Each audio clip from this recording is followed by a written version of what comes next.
What's going on, everybody? Welcome back to another episode of Patriot Specialized. Today's episode, you're going to see me loading a airplane refueler chassis, super long, a little bit tricky.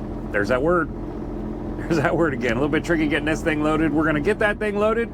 We're going to take truck to shop, have a little power problem that we're going to see if we can address, and then we're going to make delivery on that airplane refueler. So stick around. Don't want to miss it. We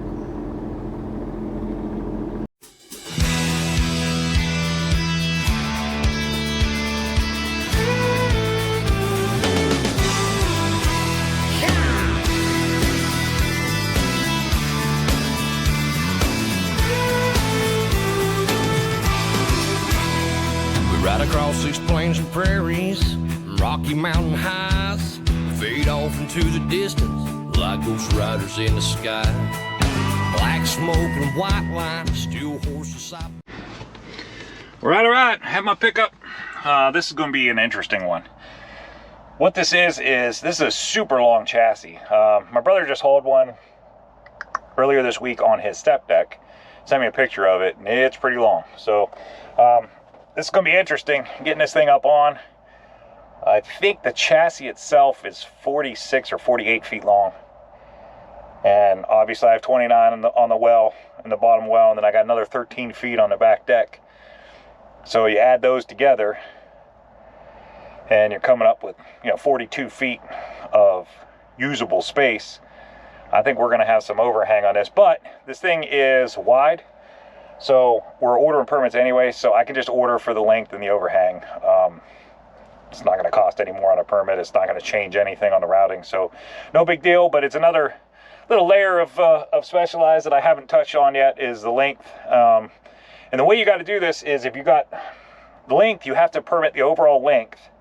You have to add in what the overhang is to your overall length. You have to permit that, and then you also have to say that it's overhang on the permit. It has to show the exact amount of overhang. So what's going to happen is I'm going to get this thing loaded, get the trailer locked back together, stand it up, get everything in ride height right where it should be, and then I'll measure off the back on how much overhang I have, and I will send that to the permit department, and we will permit the overhang on the permit. Overall length and overhang, we just add whatever it is to my overall length, and then and permit for that. So gonna be interesting. Bobby went to find my truck, and I'm gonna go over and get my chains loose and get some things. This is gonna be weird. We're gonna try to drive it up onto the back deck.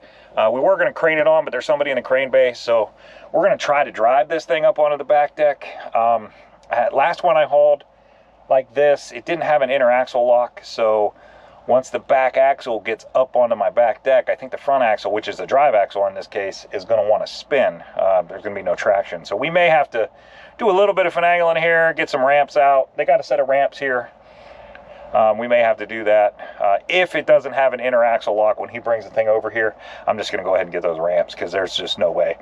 Once that back axle gets up on that step and it gets kind of high, that's going to be it. Like it's just going to spin. So we're going to see what happens. Right now I'm going to go use my fancy schmancy lube up my binders, make sure they're moving all good, and wait for Bobby to come over here with his truck. We'll get a look at the inner axle lock, and then we'll put her up on, see what happens. Yeah. Talk to y'all in a minute. Here we go. There's our truck. It doesn't have an axle lock, so we went ahead and put the ramps up. I put a chain on them. I don't know if it's going to work or not. Put a chain on them, try to get them to sit still while we're going up on them, since they don't lock into the trailer like they're supposed to. Maybe could have flipped them around, but I think if we flipped them around, once he drove on top of them, it's going to tip up the back. They're going to lift, so I don't know. We're going to see what happens. We're going to see what happens here. I like it.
we need to be.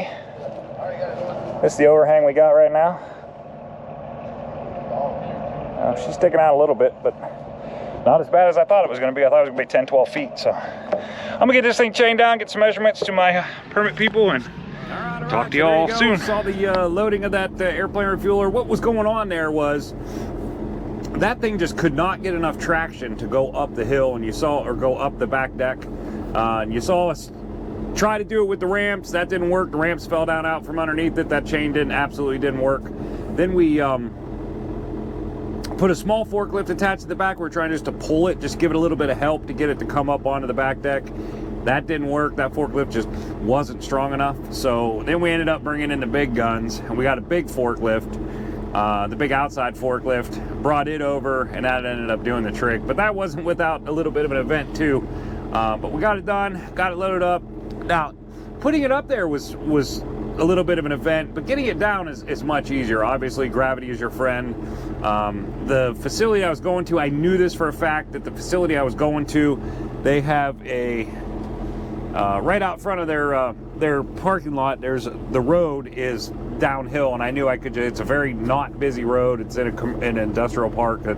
This portion of the road is just not very busy, so I knew I'd be able to drop out on the road and get that thing unloaded with no trouble at all. The gravity was going to be my friend there, so you're going to see that here in a minute. As soon as we got done there, we ran the truck up to the shop. You see me pulling in the bay there. What we ended up doing with that was, what was going on was the battery was just dying. Like, it was just over the weekend, one day, the battery was just draining the battery. What we found was, I think it's a combination of things. We're not 100% sure yet what exactly the problem was, but one of the problems for sure was that my power inverter, I have a 3,000 watt power inverter in here that I use to make coffee, and my power inverter was staying, it was like drawing a constant draw on the battery for whatever reason. I don't know what's going on with it. Looks like it's going to have to be replaced. But we unhooked that thing, and there's something goofy going on with the fan in the bunk.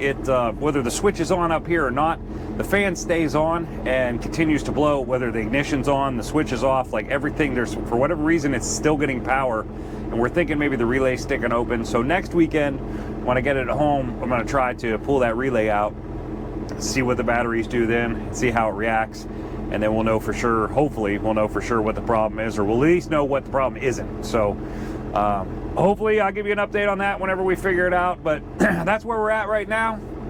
Here you're about to see the delivery on this chassis in Coatesville, Pennsylvania.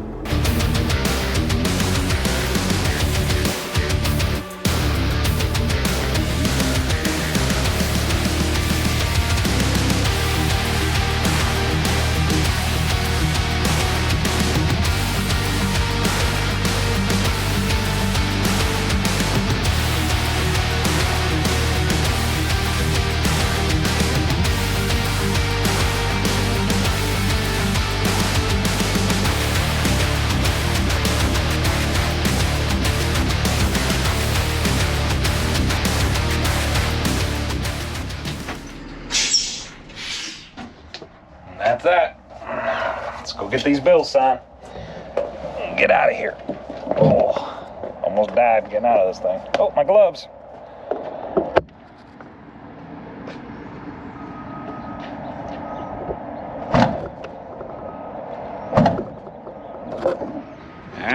Here we go.